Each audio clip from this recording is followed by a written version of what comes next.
مشاورت یعنی دوسروں کی عقلوں کو اپنی عقل کے ساتھ اور ان کی رائے کو اپنی رائے کے ساتھ جوڑ لینا تاکہ آپ کا فیصلہ درستگی کے زیادہ سے زیادہ قریب ہو سکے۔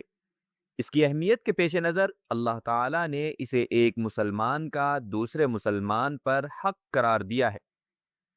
چنانچہ رسول اللہ صلی اللہ علیہ وسلم نے ایک حدیث مبارکہ میں مسلمان کے مسلمان پر 6 حقوق ذکر فرمائے۔ ان میں سے ایک یہ ہے، اور جب وہ تجھ سے خیر خواہی یعنی مشورہ طلب کرے تو اس کی خیر خواہی کر یعنی اسے مخلصانہ مشورہ دے۔